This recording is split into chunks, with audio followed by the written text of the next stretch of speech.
यदि अरब देशों को देखें तो वे दावा करते हैं कि वे पहले अरब वाले हैं और मुसलमान बाद में।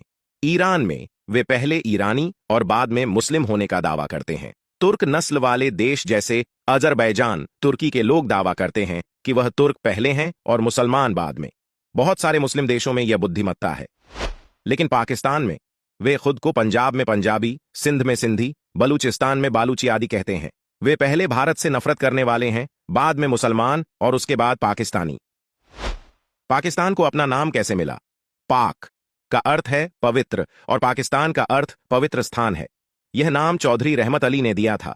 यह उत्तर प्रदेश का रहने वाला था, लेकिन इसके दादा लंदन जाकर बस गए थे। रहमत अली लंदन में कैम्ब्रिज विश्वविद्यालय के छात्र थे, जिन्होंने 1933 में एक पुस्तिका प्रकाशित की थी। उस पुस्तिका में उन्होंने भारत में मुसलमानों के भविष्य के बारे में चर्चा की और एक अलग राष्ट्र दिए जाने की मांग की। उस पर्चे में उन्होंने पाकिस्तान का नाम दिया। पाकिस्तान बनने के बाद वे लंदन से पाकिस्तान आए। ऐसा पहली बार था जब वह लंदन से बाहर आए थे।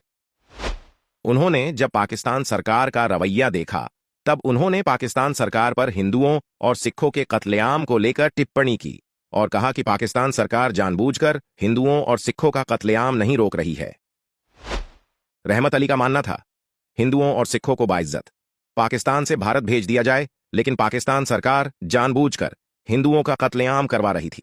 15 दिनों के भीतर पाक सरकार ने उन्हें गिरफ्तार कर लिया। उन्हें जेल में रखा गया और उनकी सारी संपत्ति जब्त कर ली गई। उन्हें पाकिस्तान से निष्कासित कर दिया गया और बिना किसी पैसे के लंदन भेज दिया गया। फरवरी 1951 में ब्रिटेन में बहुत खराब हालत में उनकी मृत्यु हो गई। वहां एक सवाल खड़ा हो गया कि उनके अंतिम संस्कार का खर्च कौन वहन करे। 40 घंटे की चर्चा के बाद पाक सरकार श्मशान शुल्क वहन करने के लिए सहमत हुई। उनका कब्र लंदन में है। इसके बाद मोहम्मद अली जिन्ना पर आते हैं। उन्होंने दावा किया कि उन्होंने पाकिस्तान बनाया, लेकिन पाकिस्तान में उन्हें बेहद नापसंद किया जाता जाने लगा, क्योंकि वह सुअर का मांस खाते थे, शराब पीते थे, सिगार और सिगरेट पीते थे, और उन्होंने कभी हज यात्रा भी नहीं की थी, और उन्होंने जिंदगी में कभी नमाज भी अदा नहीं किया। इसलिए पाकिस्तान के कट्टरपंथी मुस्लिम उनसे खफा थे। वह टीबी और किडनी का मरीज था। उन दिनों टीबी को लाइलाज बीमारी माना जाता था। वह क्वेटा में बहुत बीमार हो गए और प्लेन द्वारा कराची लाए गए। एम्बुलेंस कराची एयरपोर्ट पर इंतजार कर रही थी। उन्हें स्ट्रेचर पर लाया गया और एम्बुलेंस में बैठाया गया। रास्ते में कुछ खराबी के कारण एम्बुलेंस रुक गई। उनके लिए दूसरा एम्बुलेंस का व्यवस्था नहीं किया गया। इस बीच जिन्ना कोमा में चले गए और उस अवस्था में उन्हें अस्पताल में स्थानांतरित कर दिया गया, लेकिन वह गंतव्य पर पहुंचने पर मृत पाए गए। मोहम्मद अली जिन्ना की पत्नी और बेटी उनके जीते जी ही पाकिस्तान छोड़कर भारत आ गए थे, और जिन्ना की सगी बहन का हाल जिन्ना से भी ज्यादा खतरनाक हुआ। मोहम्मद अली जिन्ना की बहन फातिमा जिन्ना कोलकाता मेडिकल कॉलेज से डेंटल सर्जन थी। उन्होंने अपना पहला विवाह एक गैर मुस्लिम से किया था, इसीलिए पाकिस्तान के कट्टरपंथी मुस्लिम उन्हें नापसंद करते थे। जिन्ना के मरने के बाद फातिमा अली जिन्ना ने राजनीति में कदम रखा और वह सिंध प्रांत में काफी लोकप्रिय हो गई। कट्टरपंथी मौलाना फातिमा अली जिन्ना को नापसंद करते थे और उनकी हत्या कर दी गई, और जब उनकी शव यात्रा निकल रही थी, यानी जब उनका जनाजा निकल रहा था, तब उनके शव को जमीन पर पटक दिया गया और कराची में भीषण दंगे हुए। पुलिस को गोली चलानी पड़ी। कई पेट्रोल पंप जल गए और 12 लोगों का दंगों में मौत हुआ था।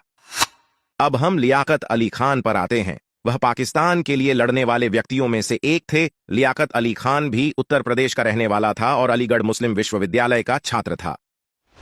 वह पाकिस्तान के पहले पीएम थे और उन्होंने अपने समकक्ष नेहरू के साथ एक समझौता किया, अपने अपने देश में अल्पसंख्यकों के साथ व्यवहार के संबंध में। इस समझौते में यह था कि दोनों देश अपने अपने यहां अल्पसंख्यकों को पूरा अधिकार देंगे और उनके लिए संविधान में एक अलग व्यवस्था बनाएंगे।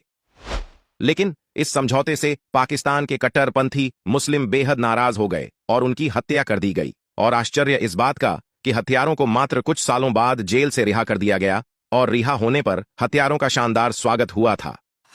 उसके बाद अस्थायी रूप से 2 या 3 पीएम ने शासन किया और अंत में सेना ने सत्ता पर कब्जा कर लिया। पाकिस्तान के निर्माण में एक और अहम भूमिका हुसैन शहीद सुहरावर्दी की है। हुसैन शहीद सुहरावर्दी उस समय के पूर्वी पाकिस्तान के मिदनापुर का रहने वाला था। इनके पिता कोलकाता हाई कोर्ट के जाने माने जज थे। सुहरावर्दी खुद कोलकाता का डिप्टी मेयर रह चुका था और मिदनापुर का भी मेयर रहा है। पाकिस्तान निर्माण में इसमें सबसे महत्वपूर्ण भूमिका तब निभाई थी जब जिन्ना के डायरेक्ट एक्शन डे के आह्वान पर इसने मिदनापुर ढाका चटगांव में लाखों हिंदुओं का कत्लेआम करवाया। उसी डायरेक्ट एक्शन डे पर हिंदुओं के कत्लेआम से अंग्रेज और नेहरू और गांधी डर गए और उन्होंने पाकिस्तान की मांग स्वीकार कर ली। इस तरह से पाकिस्तान की स्थापना में शहीद हुसैन सोहरावर्दी का सबसे बड़ा रोल है। पाकिस्तान बनने के बाद लगभग 4 दशक तक बांग्लादेश पूर्वी पाकिस्तान बनकर पाकिस्तान का ही हिस्सा था और शहीद हुसैन सोहरावर्दी को पाकिस्तान का 5वां प्रधानमंत्री भी बनाया गया।